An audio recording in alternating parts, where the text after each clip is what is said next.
Hey everybody, Cheap Comic Collector here, and this is episode number 146. Today's another What Am I Reading episode. We're just going to go through some books that I just got done reading a while ago. Starting off, we've got Convergence Suicide Squad series. I have absolutely no idea who this is on this cover. It maybe is supposed to be Poison Ivy. I'm not, I guess, just judging by the green hair, but it's just a really bad cover. So anyway, writer on this one was Frank Cherry, art by Tom Mandrake, and yeah. So it starts off with Amanda Waller dying, but that's like a flash forward to the future of the series. Green Lantern from Kingdom Come appears to have killed her. And then it jumps back to 48 hours earlier. We're looking at Metropolis. The dome is up, and there's some gangsters that are kind of running the town because there's no superpowers. The Toy Man is there to, he's paying these guys $1 million to kill Superman. Because Superman no longer has powers, so they figure they ought to be able to kill him. And so they make that deal. And then the dome comes back. The dome goes away. Everybody gets their powers back. So the Atomic Skull was in the room. He gets his powers back. And they just go ahead and shoot Toyman so they can keep the money. And that was the end of the Toyman in that reality. So meanwhile, Amanda Waller and her Suicide Squad gets called back into service. They're working with Oracle. And they're going to have to fight the Kingdom Come guys. So they're preparing for that. They bring a bunch of villains into things. Sapphire is there. They bring in Bane and Deathstroke and Black Manta as heavy hitters that will do anything, along with the regular crew of Poison Ivy, Bronze Tiger, Captain Boomerang, Deadshot, Count Vertigo, and and also the Superman robot thing. This guy. So, and then Oracle is actually working behind the scenes, and she contacts the Lex Luthor of the Kingdom Come world to basically betray their world and work with them. And that's the end of the series, or the issue. And then the beginning of the next issue, it kind of jumps ahead a little bit, where they're basically just an all-out brawl between the two teams. And then it goes back to present time, where the villains are fighting amongst themselves a little bit. Amanda Waller has to assert herself to be in charge. They go crash into the Green Lantern's citadel and attack. And there's just a lot of fighting going on as they try to get to Green Lantern, because their object is to kill Green Lantern, because he is basically all powerful. So so what happens is Amanda Waller gets shot by Captain Boomerang because he betrays her and shoots her, because basically, all the villains hate her, and he's gonna die anyway because he has cancer. So he shoots her, but she's not dead. And then they get distracted, so she's able to, basically, she's got a bomb strapped to her, and she blows up everybody. So everybody dies. And it basically ends with Amanda Waller being a hero for self-sacrificing to save everyone. And they build this statue to her, but then discuss whether or not she's actually dead, because, they thought she was dead before, and that hasn't happened. So Actually, pretty good series. I've never been that big of a fan of a Suicide Squad. I haven't read a lot of them, but that was pretty good. Yeah, it was. I enjoyed it. And then we got Marvel Double Feature. This is number 18 from 1976, and it's still reprinting Captain America and Iron Man. You got this cover, which I'm not sure if this is a Jack Kirby cover or not. Actually, it looks like his style, but then MODOK looks so weird that I'm not really sure if it's him or not. But anyway, the first story is Captain America. It's got by Stan Lee, Jack Kirby, inks by Joe Sinnott. And it was originally presented in Tales of Suspense number 94. And basically, Captain America is about to get shot by AIM agents. But they decide that they can use him to fight MODOK because they actually work for MODOK, but they invented MODOK, so they resent it. They're scared of him. So they maneuver Captain America into fighting MODOK for them. And what's her name? Agent 13 is there. I think that's Agent 13. And so he's trying to rescue her from MODOK. The AIM agents are basically trying to get Captain America to destroy MODOK. So they send in a team to basically help attack MODOK while he's distracted by Captain America. And so they're able to shoot him full of missiles, and so he's kind of dying. And then they attack Captain America, but Captain America gets away, then takes over their sub. And that's the end of that one. You're supposed to assume that MODOK is dead, but of course they always come back, right? So then the Iron Man story, he's fighting AIM also. And this was originally from Iron Man number 1. And it's by Archie Goodwin and Gene Colan with inks by Johnny Craig. And nice art. Really nice art. It's Gene Colan, so, of course it is. But basically, Iron Man is fighting AIM throughout the issue. They capture him, but he's actually just playing possum to find out what they're up to.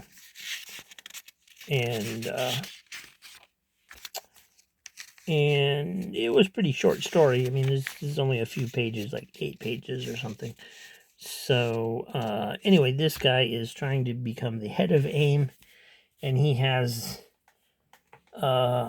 basically the equivalent of a 3D printer where he's mapping out the Iron Man armor and makes his own suits. So when Iron Man finally makes his move, the guy's already got 3 complete Iron Man outfits on some of his guys to fight him with. And that's the end of that. So pretty neat, pretty cool stuff. Very nicely done. And then from 1974, we got Jughead Jokes, number 40. And I've never been very impressed with the Archie titles where they just have 1-page and half-page gag strips throughout. I'm not even going to tell you what these are about because they're all just 1-page, half-page gags. Featuring the Archie characters. None of them are particularly funny.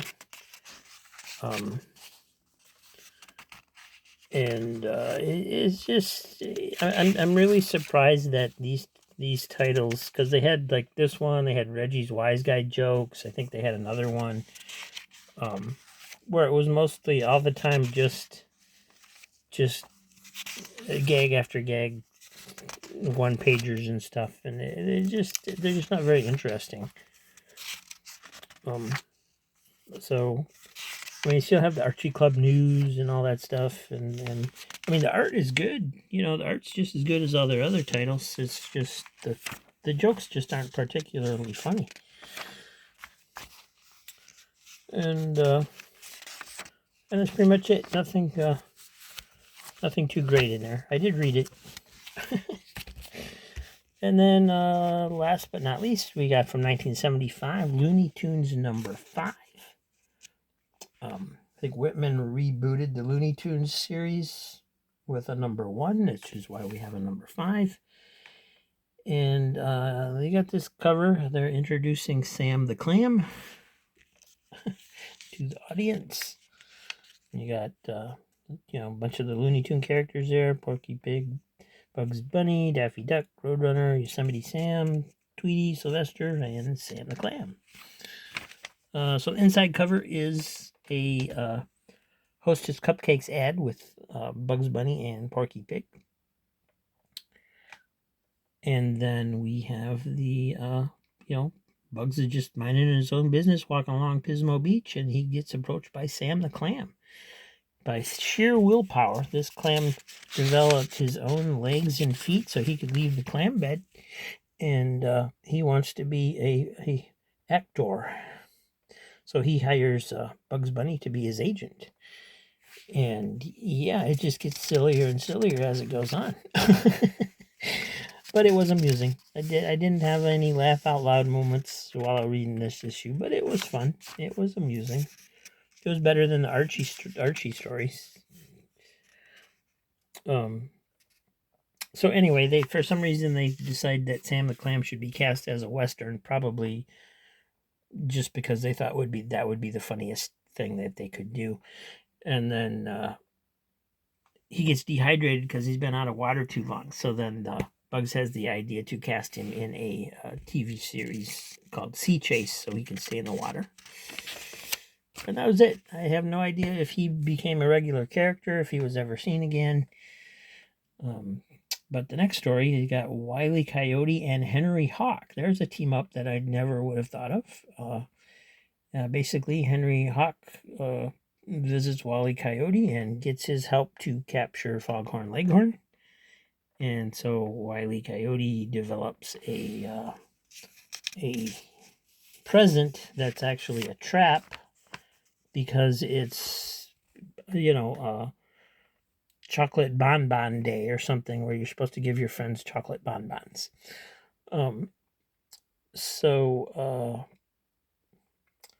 forget this guy's name. I know that he is a recurring character in one of the strips. I'm not sure which one, and I'm not sure what his name is.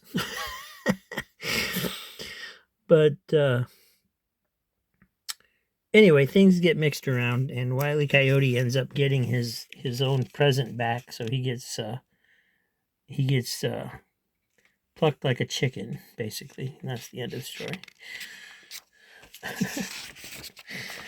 And then you got Tweety and Sylvester in Peanut Brain Pussy. And basically Sylvester and Tweety Bird make a bet that Sylvester can't eat just one peanut, that he has to have more than one peanut. So Sylvester's trying his best to avoid eating another peanut. And he has a dream of all these goobers chasing him, saying, "Eat me, eat me, eat me." And then he gets stuck in the peanut butter bog and goes running off and tries to fight an elephant for a peanut and ends up in a nut shop surrounded by nuts. And then the text story is a Mary Jane and Sniffles text story. That's an old Looney Tunes character. They were in back when it was called Merry Melodies, before it was called Looney Tunes. I know I've seen them in some of the Dell issues. I don't know if they were ever actually in cartoons or not. I just don't know enough about the character. Basically, she has the ability to get small as a mouse, and hilarity ensues. Then the next story is Yosemite Sam and Porky Pig, but it actually pretty much stars Daffy Duck as well. And so Yosemite Sam and Porky Pig are supposed to play golf. Yosemite Sam paid Daffy 25 cents ahead of time to caddy for them, and he's just sitting there sleeping. So the whole story is Yosemite Sam trying to wake Daffy Duck up. Porky Pig just settles back because he realizes that they're just not going to play golf today. And while Yosemite Sam makes noise, he keeps waking up this hibernating bear who basically keeps coming out to tell him to shut up. And